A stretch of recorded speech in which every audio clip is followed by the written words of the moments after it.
Baha sa pila ka mga lugar sa Iloilo Terminal Market, padayon nga nagatuga sang perwisyo kag huol sa mga negosyante kag nagapamakal sa merkado. Ini ang gitutukan ni John Sala live sa Iloilo Terminal Market. John?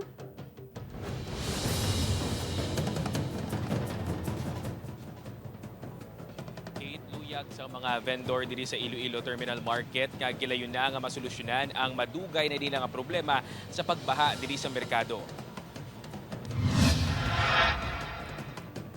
Mahigko, mabaho kag posibleng magtugas ang balatian. Ining reklamo sang vendor sang Iloilo Terminal Market sa bahin sang Dalan de Leon Corner Fuente Street bangod sa baha.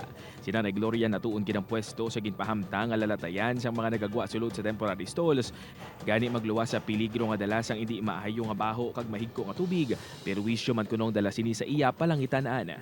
Would like man kay permi ka lang nagatayo-tayo ba nga amon gin provide nga tay. Makapila ka beses na gindangop sa mga vendor ang ining reklamo sa makatapo sang LEEO apang madugay man kunong ila pag-aksyon. Gani ang mga vendor ang nagmatumato na lang kuno sa pag-ubra sang mga lalatayan. Dako-dako gid dire kay wala tao ga sulod. Yun ang tubig daw ambot ni ambot tubig pa ni. Sa dinhi nagalene kay way man nagaulan may tubig. Kami kay perwisyo dire lang nga part dira hasta dire. Wala tawa subong na ni mahuan mo lang siguro. Baho ganya sir.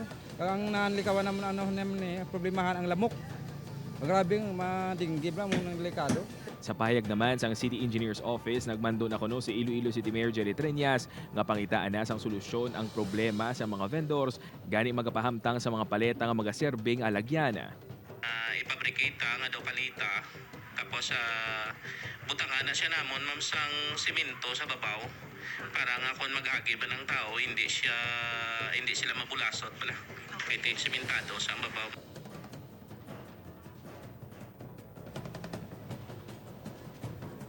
Kate, suno sa mga vendors, hindi lang basta remedyo ang ilaluya gikan sa Iloilo City Government, kundi long-term plan kag long-term solution agud nga ma-address ang pagbaha sa merkado.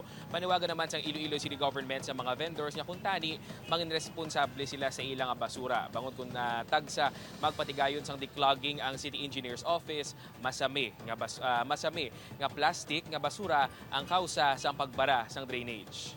Kate? Madamo nga salamat, John Sala.